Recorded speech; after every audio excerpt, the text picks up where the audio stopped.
Most people with common relationship problems such as fear of commitment or fear of losing have absolutely no idea that these problems have their origin in an unsolved complex childhood trauma. In fact, if you know at least 3 people, chances are high one of them may have CPTSD cause symptoms that sabotage their lives without them even knowing. If you clicked on this episode today, you may wondering, are you one of them? I will answer that question by deep diving into 10 signs of complex PTSD. Today's episode could be an absolute eye-opener for you to finally understand where unexplainable symptoms of recurring relationship problems actually might come from. You also will understand what trauma actually is, probably not what you might think it is, if there is an actual overlap between CPTSD, high sensitivity and autism, and you will also learn a by many psychologists appreciated 3-step process to actually heal complex trauma. And let me tell you one thing up front here, there is a way to break free from complex trauma and to solve most of your relationship problems. Welcome to today's episode. My name is Robert. I'm a highly sensitive person and I love to provide you insight through understanding yourself. I would like to start today's episode with a personal story here. Between 2018 and 2019, I already dealt with the topic of trauma for the first time. At that time, an acquaintance recommended the book In an Unspoken Voice by Peter Levine to me. Out of curiosity, I bought it and I started reading it.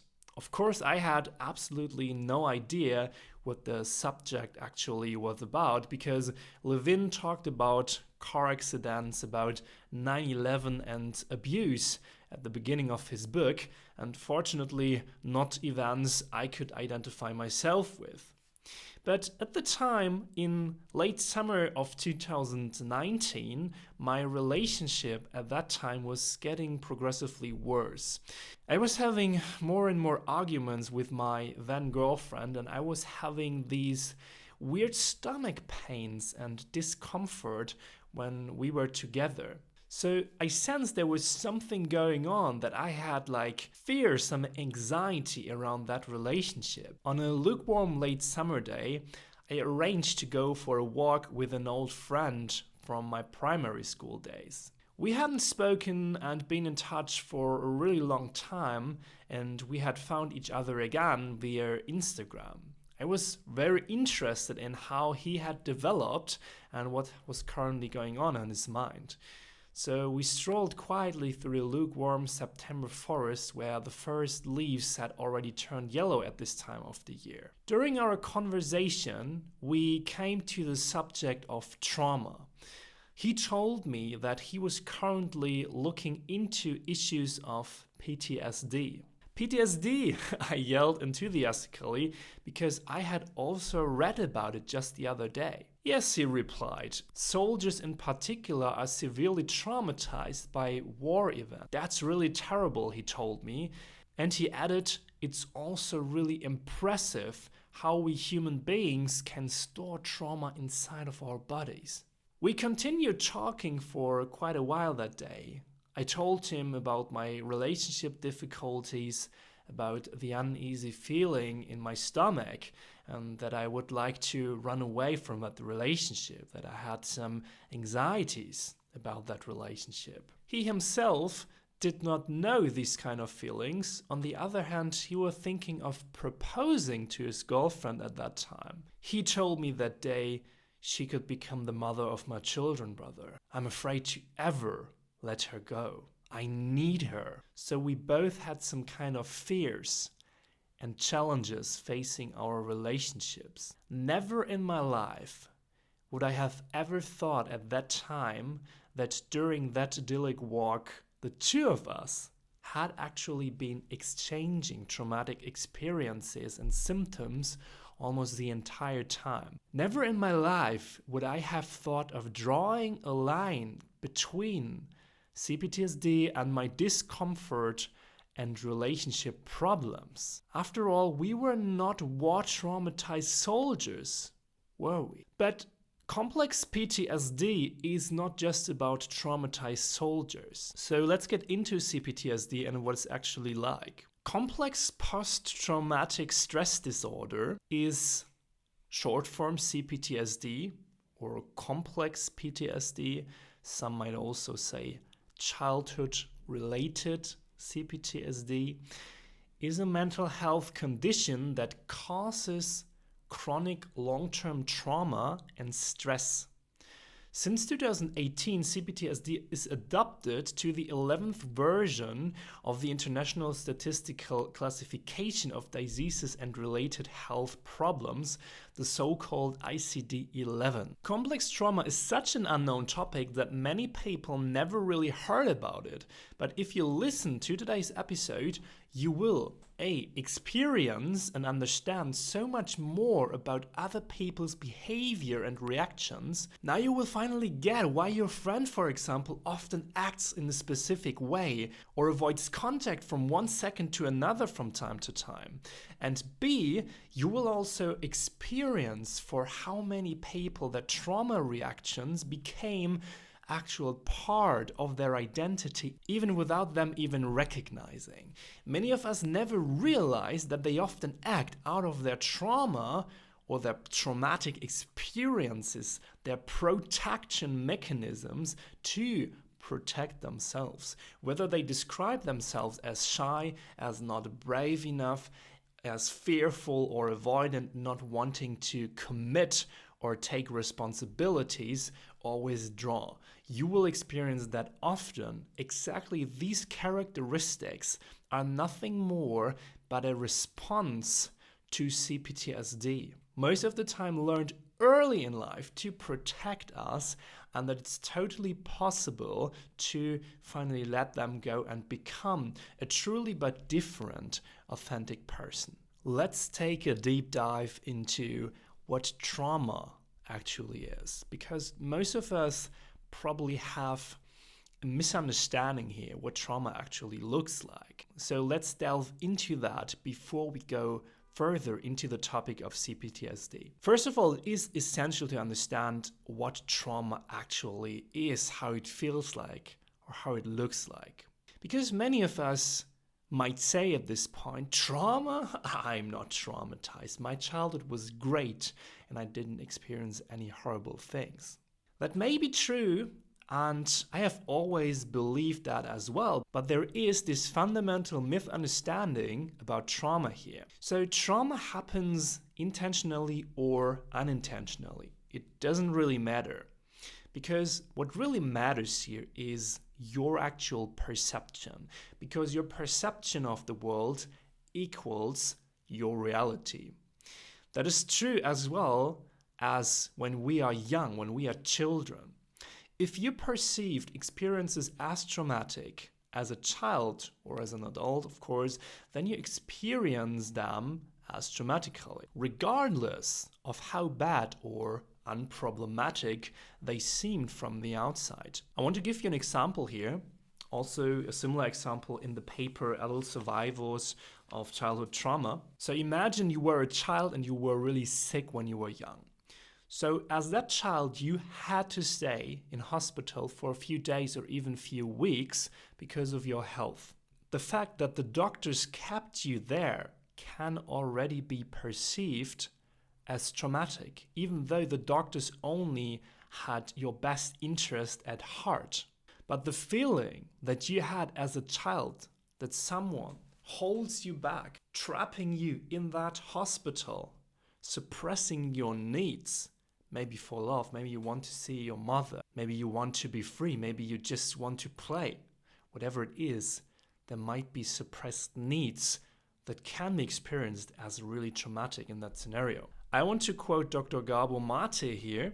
There is this book, really recommended, which I'm currently reading, The Myth of Normal, Trauma, Illness, and Healing in a Toxic Culture. I will also link that in today's description of today's episode. He describes trauma as follows. A trauma, Greek from wound, is not the events that happened to you, it is the wound that these events caused inside you. Referring Gabor Mate, there are two types of trauma. He says there is a capital T trauma and there is a tiny t trauma. The capital T trauma is what you might actually think is trauma or traumatic. These are severe events like sexual or physical abuse, like a parent dying, a parent in jail, a parent being mentally ill, a parent being addicted, or violence in the family or divorce. But then there is as well the tiny t trauma. And this tiny t trauma is described as not the bad things that happened, the severe events we talked about, but the good things that didn't happen that should have happened. So the causes of complex PTSD are therefore neglecting certain needs, for example, emotional needs, whether it's attention, whether it's love, acceptance, being seen, being heard, freedom to experience all emotions, especially emotions we often suppress, like anger, like sadness, like guilt or shame. If we compare the common PTSD, so what we all know as traumatic events, like severe events, as I told you, with the complex PTSD, the tiny t trauma, the main differences between those two are, in fact, the length of the trauma and the symptoms. PTSD, the classical one, is caused by, as I said, severe short-time events, for example, like a vehicle accident, like a car crash, or like a rape, like really severe one-time events. The complex PTSD, on the other hand, is caused by long-term experienced and repeated traumatic events. Again, these events could look from the outside as not being, let's say, severe, or they could look mild. For example, if there is a mother not giving the child the attention the child needs, but repeating that day in and day out for years. Well, from the outside, you just see these situations and you think, yeah, well, the mother is not giving attention, it's not like giving love or cuddling the child enough. But as she repeats that for a long time, it can cause some chronic traumatic experience in the child. And that's the main difference. In both, you will have a sense of threat. You will probably avoid triggers that give you a sense of re-experiencing that trauma. We go into that in the 10 signs later. You will have visual flashbacks, more often in PTSD, and emotional flashbacks, emotional re-experiencing. We will go into that as well in complex post-traumatic stress disorder. Emotional dysregulation is something you might experience in both types. Toxic shame and self-abandonment, definitely a huge sign of CPTSD. And social anxiety is also a sign related to CPTSD. Now let's deep dive into the 10 signs of complex post-traumatic stress disorder. I will describe a simple example for every sign, for every symptom here, and then explain what it actually is in literature. So the first part is always for you to recognize how it actually feels like, if you can identify yourself with a given symptom, with a given sign here. And there is this beautiful clinical paper by the Royal Australian College of General Practitioners. And in this work, adult survivors of childhood trauma, Wei-Mei Su and Louise Stone summarize all symptoms, which I definitely recommend you reading if you want to dig more into the subject of CPTSD. I will definitely also link it to you in today's description. Let's start with the first sign. I will start with describing how it actually feels, and then I will give you the solution, what the sign actually is. So imagine, maybe you have that you never really feel safe in a way, and you can sense that in your body if that's true for you. Do you have sometimes that feeling that you're not feeling safe, that you're not 100% secure?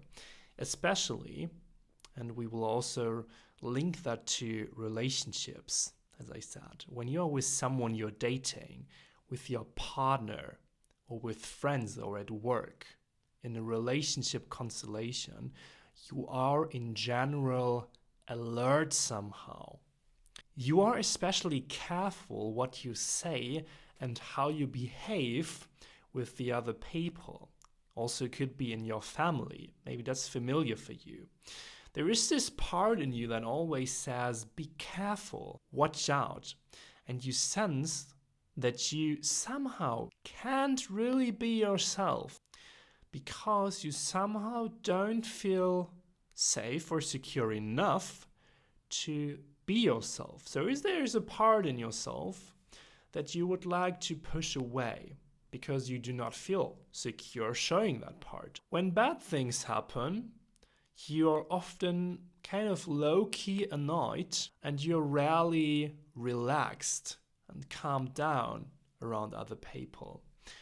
What's also typical for that first sign is that you kind of overread and overanalyze situations.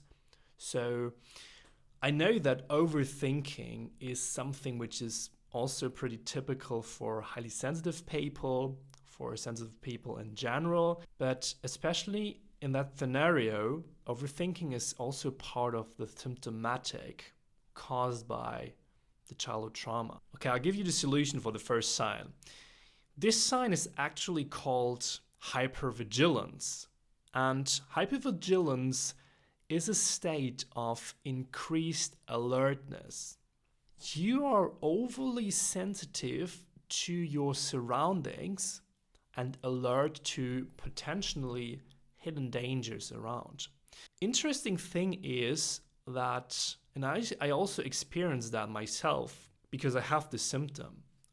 The dangers you try to be ready for, your alert, are often not even real.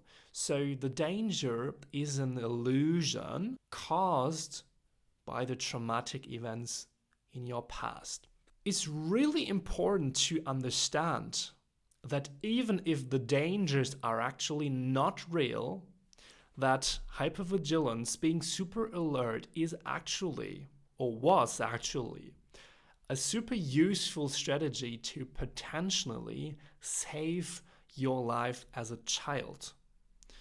This is why your brain still uses it today, maybe in your relationships, maybe at work, wherever you are with other people or in your life, to protect yourself from potential dangers.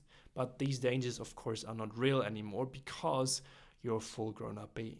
We go on with the second sign. So can you identify with the following things? Imagine you are with your partner or with someone you are dating. You experience in your daily life anxiety, distress, or the fear coming out of nowhere in specific situations. The thing is that you have absolutely no clue, no idea why you feel this way and why you have difficulties identifying specific triggers. This is especially true for really, let's say, reflective people, for people who are really aware of their emotions, who normally do know why they feel a specific emotion or why they sense in a specific way, but especially caused by this symptom, by this sign, it is really hard to identify where the triggers actually come from because there is no clear link between them. When you stay in these certain trigger situations for too long or experience the feelings really strong, you can even experience panicky feelings or hallucinations. These strong emotions, like panic, like emotions that really fill up your complete body, can cause the intuition to definitely run away. Also, other body-related symptoms can appear, like tingling in your legs, moving your arms in front of your head. What I'm actually talking about here is re-experiencing and flashbacks. And I told you when we went through the first signs and the comparison between the classic PTSD and CPTSD that this is a really great example for a symptom of a complex post-traumatic stress disorder. What's really typical for the re-experiencing and the flashbacks is that they are predominantly emotional flashbacks. That said, it's acutely distress, it's anxiety or fearful feelings for no apparent reason and with no obvious narrative. Interesting to observe is that flashbacks from the trauma sometimes appear and then pull you back into the traumatic event, so you actually re-experience unconsciously this event inside your head. And the re-experiencing can also be, and that's really important to understand, misinterpreted as panic attacks or hallucinations, but what actually happens there is the all traumatic event comes up back in your body and you relive it. So what you feel is not a panic attack. What you feel is not over-arousal. It is the actual emotion coming out of this trauma. People who experience this third sign are often really inattentive. If you experience that sign, you are sometimes not really aware of the things around you. When you're with your partner or a person you're dating, this person might often tell you that you are not really present, that you seem a bit off, that you seem to be somewhere in space. And what you might sense is a feeling that you're somehow in a tunnel. Your field of vision really narrows when you're in a trigger situation, and sounds and colors might become blurred and unrecognizable. Some people describe this experience also as some kind of out-of-body experience, but in a really unpleasant way. And I'm not talking about some psychedelics experience here. No, this is something that happens when you are, for example, triggered by your partner or by someone you're dating, by some other human being. What you may observe is you can see your body from the outside and you might feel really cold inside, you might feel trapped, and what's really typical here is that you can't name your emotions anymore. What I'm describing here is dissociation. Dissociation is shortly summarized a loss of connection to yourself and to your body. Survivors of CPTSD lose in those scenarios track of time and place. What they do in their brains is that they disconnect from themselves and from the world around them. That's described as an intense experience of depersonalization or derealization. What's also important to understand is that dissociation actually is an emergency survival mechanism of the body and the mind to protect you and cope with stress, for example, during a traumatic event. So again, it's a protection mechanism of your body and mind to protect you from heavy and traumatic stress. So it's obviously a good thing. Of course, also adults can experience dissociation, but most of us learned that early in childhood when there was too much for the child to cope with. Let's talk about the fourth sign here. People who experience this sign often perceive reality in a way different way than other people. Often they also experience reality way worse than other people, for example, as your partner, and you can always double check with your partner or with another person how the other person experienced the actual situation. And I'm not talking about pessimism here. I'm talking about the perception of reality. What's also typical for that symptom is that if you sense that you struggle with remembering things accurately. So you probably can't really remember what happened around you. For example, how the people looked, how the buildings looked, what's actually in the room. If you are present in the room, do you know what's behind your back? If you do not know, that could be part of this symptomatic. What I'm talking about here is an altered attention and consciousness. That's pretty typical for CPTSD. Evidence shows that some children also have a fragmentation of their childhood memories.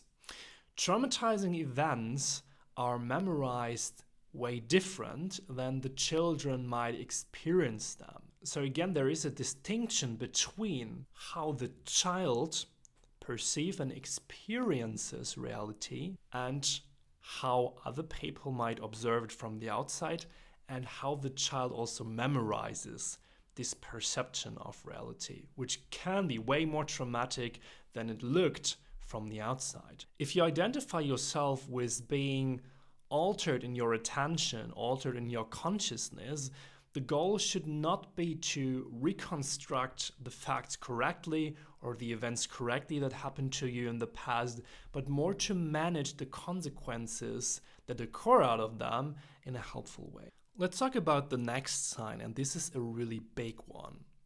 Many people who are traumatized, especially who survived a complex childhood trauma, experience this symptomatic. If you experience this, you're constantly kind of hyper aroused.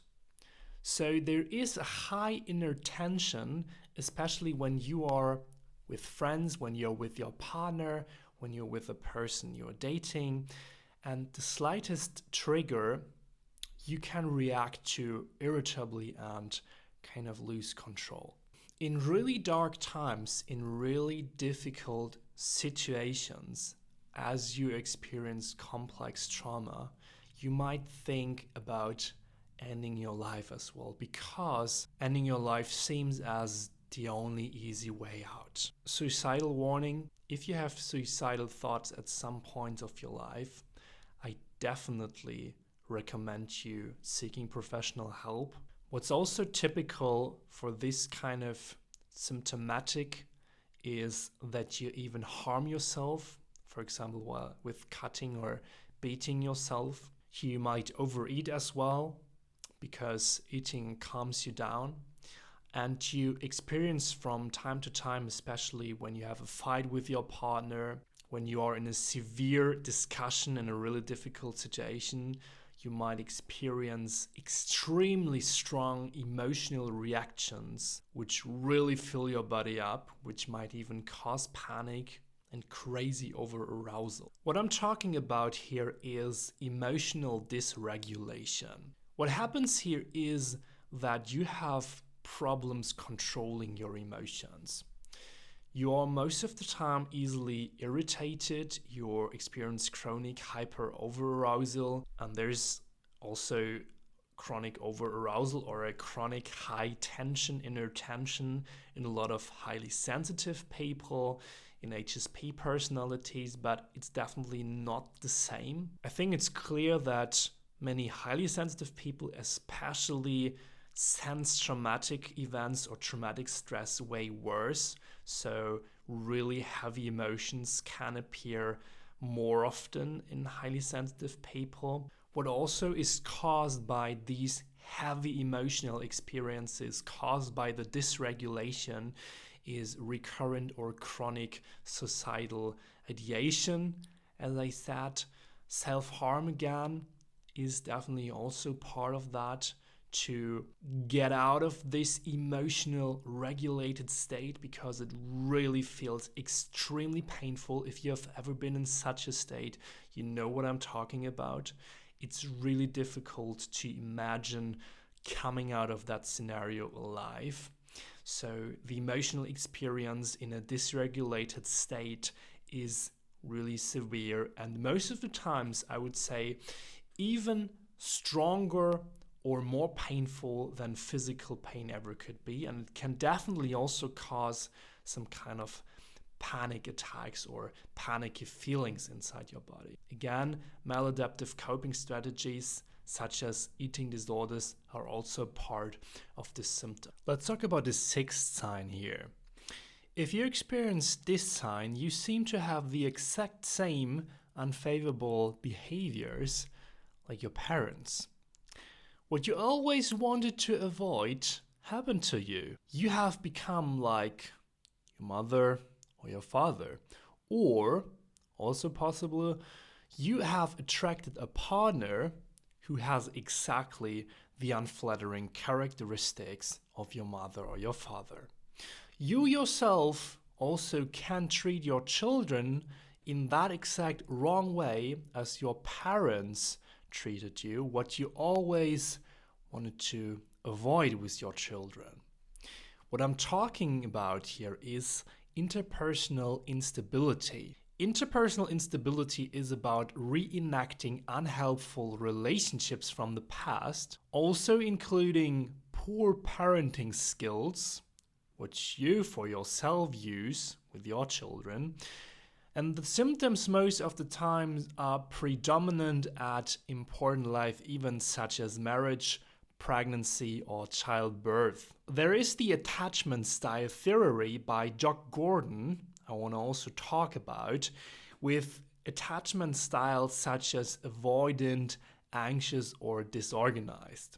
When we talk about interpersonal instability, this symptom might most probably relate to the disorganized attachment style, which is most probably causing a lot of difficulties within your relationships. We go on with sign number 7 here. Have you ever felt extremely ashamed? Well, not because you did something wrong, but because of your needs. Or do you feel especially guilty when saying no or communicating what you actually want in your relationship? Also, when these feelings of shame and guilt appear frequently, they might come out of a deep sense of worthlessness inside you. What I'm talking about here is an affected belief system. People who have an affected belief system which has its origin in childhood often come across feelings such as worthlessness or toxic shame and guilt. The explanation for that is that those people who have experienced childhood trauma may have a poor sense of self and a poor sense of defective beliefs.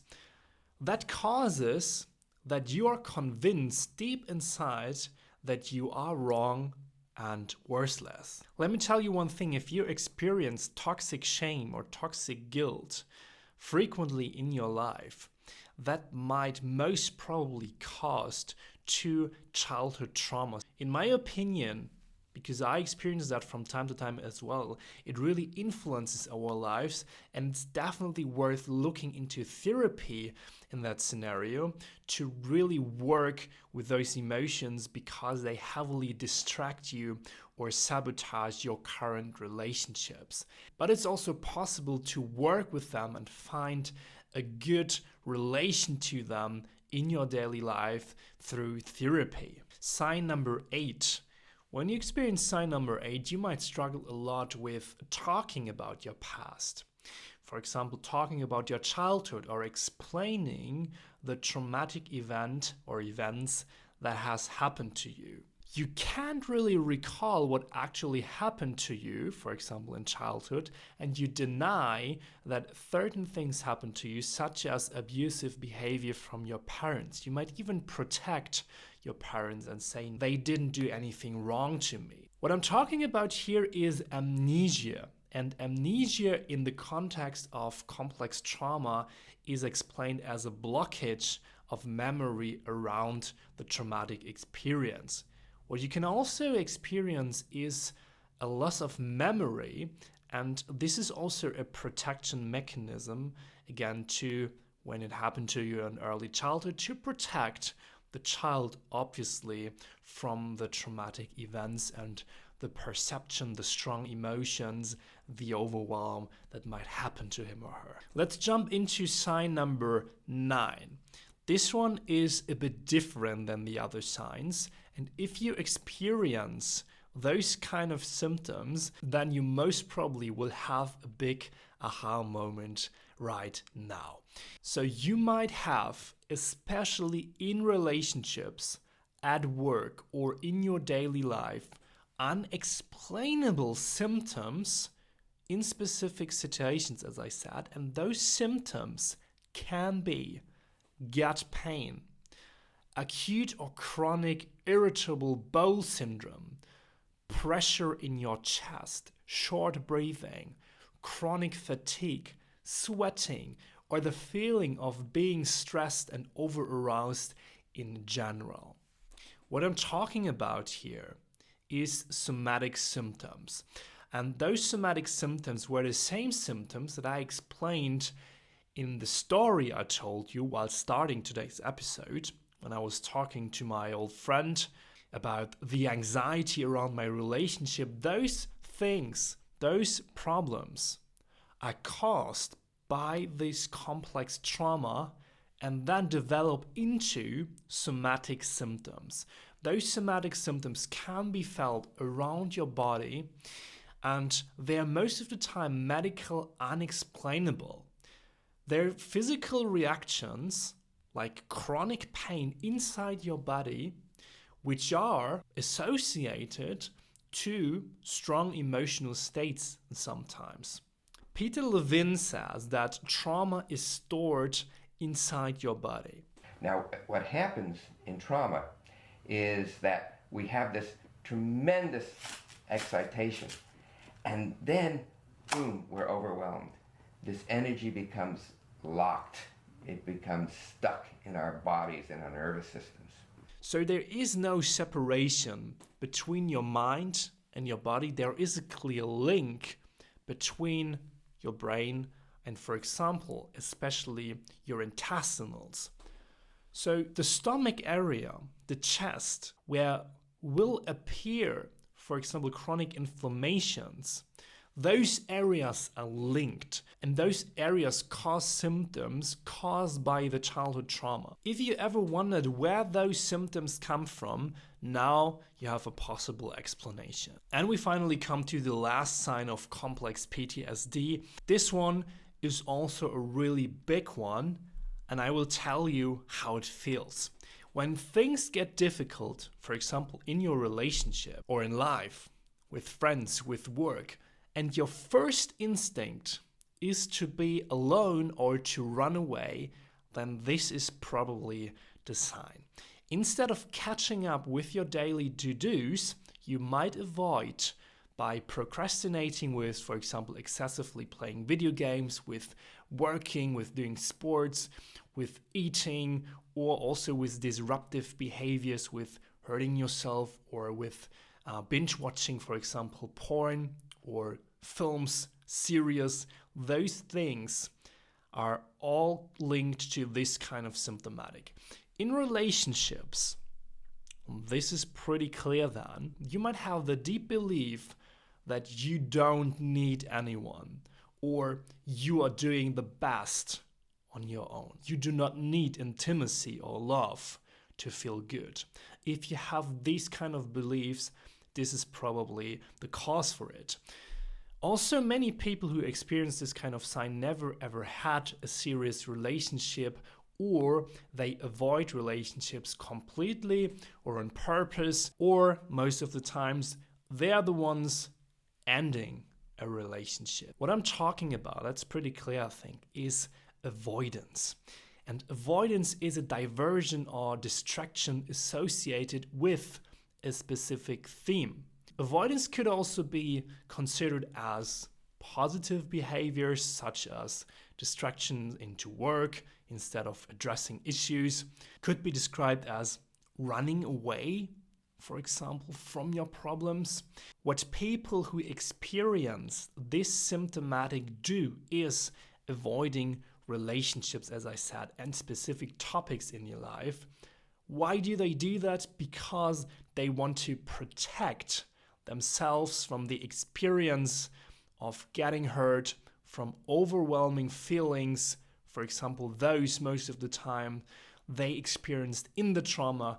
And again, when you link that to an attachment style, there is also the avoidant attachment style Jock Gordon describes, what also most of the times is linked to a traumatic experience in childhood. If you experience this kind of symptom, an avoidant attachment style, for example, your brain is insanely good in tricking you and giving you reasons to end a relationship. If you believe what your brain is telling you, if you experience avoidance as a protection mechanism to protect yourself from getting hurt, your brain will do an amazing job tricking you by, for example, giving you reasons to end the relationship by constantly focusing on flaws of your partner, for example. And your brain will come up with the weirdest reasons and things why you should not stay with that specific person. What happens here is that the protection mechanism that you used to cope with the trauma you experienced will come up and try to get you out of a relationship and to make your relationship life really hard. Because if you stay in a relationship while having an avoidant attachment style, what will happen? You will be scared. You will develop somatic symptoms many times, such as a bad gut feeling, such as the sense of that you do not want to open up completely, because this protection mechanism keeps you from getting hurt and keeps you from opening up too much. But I tell you one thing, the solution here is not to run away. The solution is to stay within a relationship and to work through this avoidant attachment pattern, because this is the only way that you can learn that it's safe and secure within a relationship and that there are good people for healthy and working relationships out there. That's the only possible way. If you let your brain trick you and you believe the bullshit illusions your traumatized brain will tell you, I want to emphasize that so clearly, then you won't make a relationship working. It won't work if you believe that illusion. Now, before we get into the final solution part, where I will tell you how you can heal and break free from childhood trauma, from complex CPTSD, I want to get into another extremely important topic here. Because some people who listen now might wonder, I could be someone with CPTSD symptoms, but couldn't I be also a highly sensitive person as well? Or ain't I not a complex trauma survivor, but more a person on an autistic spectrum? That's a really, really good observation here, because there is a significant overlap between CPTSD, high sensitivity, and ASD symptomatics and traits. Also, you can be a highly sensitive person and dealing with CPTSD at the same time, like I am, for example. Or you can be someone on the autistic spectrum and on the highly sensitive scale at the same time. Those scenarios are especially likely to happen. And I also made a whole video about the overlap between HSP and autism. I linked that up here. But the question is, how can you recognize which criteria match best with you? Let's first of all go into the HSP scenario. A typical sign for an HSP personality is that non-traumatized, highly sensitive people most often have the ability to act calm, reflective, and out of self-control while being really empathetic. But they are also able to sense strong emotions like sadness or anger, but without falling into toxic shame or guilt for them. This is especially not typical for people with complex post-traumatic stress disorder, which are hyper-aroused and chronically dysregulated. They also experience toxic shame and guilt, which is not typical for highly sensitive people. Again, if the highly sensitive person is also traumatized, then they sense toxic shame and guilt pretty clearly, pretty intensely, but normally they are not. People on the autistic spectrum also have a lower brain activity in the exact brain area of self-control, for example. So there is a clear distinction between those three when talking about the intense reaction and dysregulation of emotions. Let's go into the second example here, which is a typical sign for people on the autistic spectrum. When we have someone with ASD, those people often have a narrow and specific set of interests. Highly sensitive people, especially high sensation seekers, are exactly the opposite. They seek a broad set of things and activities, and they love to try out new things.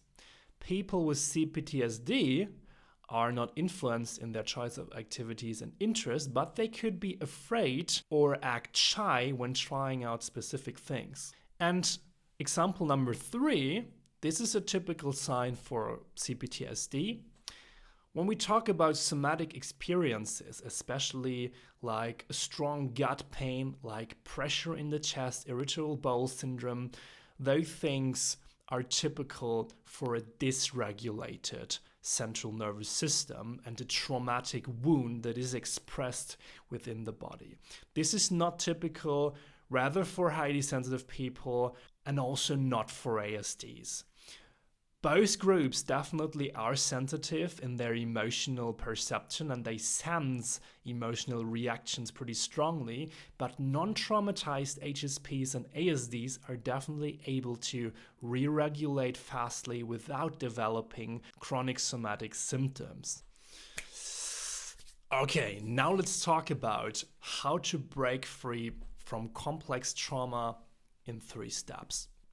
This is a process from trauma therapy explained, for example, from Dr. Scott Giamucci, combined with thematic approaches like somatic experience, the essay from Peter Levin. Levin emphasizes trauma is stored in the body. So when we are traumatized and carry a complex post-traumatic stress disorder within us, we are disconnected from ourselves and need to reconnect with ourselves, and B, we are dysregulated in our nervous system and therefore need to experience distress regulation to finally re-regulate our nervous system. As we have already seen in the symptoms, trauma reactions are not only displayed in our mind, but also are expressed within our body through somatic symptoms. What actually happens within trauma is that our nervous system dysregulates. So we are in the sympathetic state, in the fight, flight, or freeze mode. And the goal of trauma therapy should be to finally get back into the safe and social state of our nervous system, the parasympathetic nervous system part. The big question is, how does it work? How can we get back to that regulated state, to that calm activation of the parasympathetic system? Step number 1 is always to create safety. Why do we have to create safety before anything else?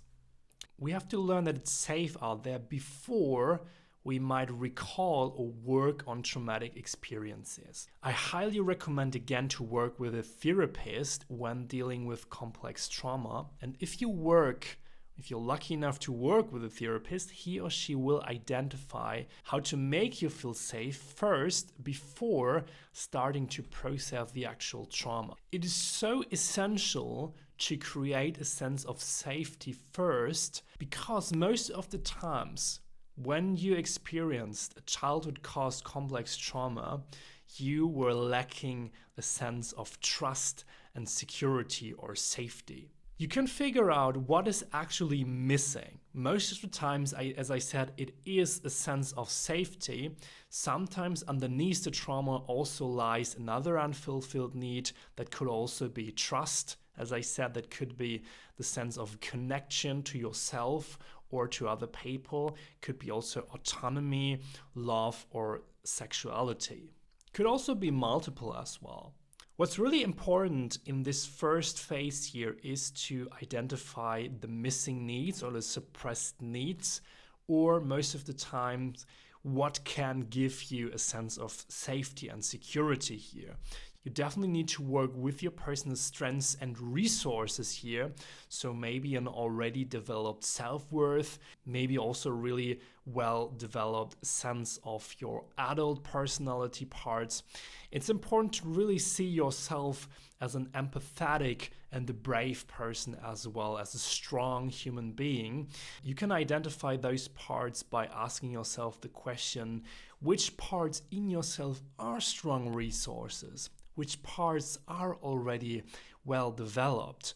And you can identify those by looking into your relationships, what actually works great. In which situations am I a really brave and probably a really mature and secure person? Also, if you do not exactly know in which situations you are that brave or empathetic person, you can ask that question, in which situations you naturally react out of your personal strengths and resources. When you gained a sense of safety, you can go on with step number 2. In therapy, you will now process your trauma. For actually processing your trauma, there are different types and approaches here. Again, I definitely recommend working with a therapist or try out different therapies or coachings. It's important to identify and talk through the trauma-related emotions, especially like toxic shame, like guilt or worthlessness coming out of your affected belief system. What's also really important is if you identify yourself as someone facing CPTSD symptoms, slow exposure, best done with a therapist, again in a safe place, is the way to go. And Peter Levine explains it as, imagine you have a strong base and a strong acid. And if you pour the strong base into the acid, you will create a massive explosion. But if you just put in the strong base into the strong acid drop by drop, then every drop will like tsh, tsh, tsh, and at some point both are neutralized. This is exactly what you should do when exposing yourself a potential trauma trigger. When you know that there are difficult situations, for example, in relationships, you should expose yourself in tiny steps. This way you can get closer to your actual triggers and to difficult situations which you might associate with a traumatic experience. If you struggle especially with relationship problems such as fear of commitment or fear of losing because of your CPTSD, there is only one way, as I said, to get over it, and that is open yourself up for relationships again, but in tiny steps, because relationship problems and relationship caused trauma can only be solved within relationships. The journey of healing trauma doesn't end here, so you will go on with step number 3, which is the most important one, integrating and re-regulating. Processing trauma is a good thing, but growing out of that trauma is something which gives you a bright vision of the future. What you have to learn in the third step is to reconnect yourself again with yourself and with others. Creating strengths and new horizons out of your traumatic experiences should be your goal here, especially through re-regulating yourself. As I said, trauma is not only a cognitive thing, but it is also a thing linked to your body, especially to your nervous system. So what we have to learn is to re-regulate our dysregulated nervous system. We learn as children usually how to re-regulate our nervous system from our parents. But if we have a difficult childhood, we were traumatized as children, we didn't learn how to re-regulate ourselves. And this shows up in anxieties within our relationships because We face our traumatic experiences within our relationships, but still didn't know how to re-regulate ourselves and then get lost in really difficult emotional situations. If you look for techniques to re-regulate your nervous system, there are a bunch of them online. Most of the time you might find something like go for a walk, do cold showering, exercise regularly, or meditate. But are there some tips and tricks you could do to immediately re-regulate yourself? Because those things are definitely helpful, but they never are really as helpful in a specific trigger situation, right? So there are different techniques to re-regulate fastly in a specific trigger situation. First thing I recommend is definitely breathing. So when you're triggered, just get back to your breath. That's really important. And you might say, Robert, I heard that so many times. That's nothing would really help me. Yeah, I can understand that. So we have different other strategies as well. Have you ever tried, and this one is really effective, if you were a child which did not get a lot of physical contact or cuddling, have you ever tried gently caressing yourself? And I know it sounds weird, but it actually calms you down. Why does it calm you down so effectively? Because it reconnects you with yourself and your body. You can directly feel the connection with your body again. You can sense that there might be a bit of oxytocin then in your bloodstream after caressing yourself. You might also sense that it calms you down directly by doing it. Another helpful technique is what I think humming. So vibrating your head. This is also a technique which stimulates your vagus nerve. We can also get into that in a further episode. You can also try holding yourself. Holding yourself is also something that might be helpful if you did not get that much attention from your parents, not many cuddles, not that much physical contact. You can also use a weighted blanket to get this sense of safety, to feel hold. That's also really effective. What's also helpful is yawning. Also regulates your nervous system, or gently tapping into your face.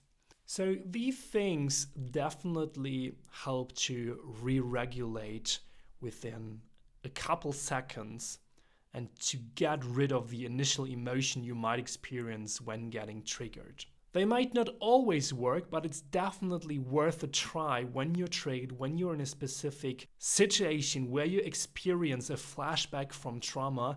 Definitely try one of these. Don't freeze, always try one of these techniques. And I have to say, I'm also not nearly there. I'm also facing a lot of these symptoms myself, and I'm also trying out a lot of techniques here to deal better with symptoms caused by CPTSD, and I will let you know also in further episodes.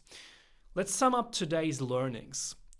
Trauma is definitely within many of us. In fact, 1 out of 3 people experience traumatic events in their childhood which left deep wounds within them. We have seen that many of us struggle from various symptoms, especially in our relationships, and trauma forms our styles of attachment, whether they are avoidant, anxious, or disorganized. We can also face, and that's really difficult, physical symptoms which are medically unexplainable from complex trauma. But really important, there is a light in the end of the tunnel, there is a way out. But to break free from complex trauma, it's necessary to create a safe ground to work on that trauma experiences. And from that foundation, we can process our experiences and can learn to reconnect in the third step to re-regulate our nervous system again and finally integrate the overwhelming experiences which for some of us even make up our identity. Healing from trauma is fairly said a long process, but it's actually possible and also a desirable path, in my opinion, to go to make our lives and relationships more healthy, lovable, and fulfilling. I'm really curious what you think about CPTSD. Definitely let me know in the comments of today's episode if you also struggle with a couple symptoms, if you identified yourself as a trauma survivor. Definitely let me know. Also, check out the book list in the description to subscribe to the podcast here on YouTube, Spotify, wherever you listen to. And I see and speak to you in the next episode. Have a great day.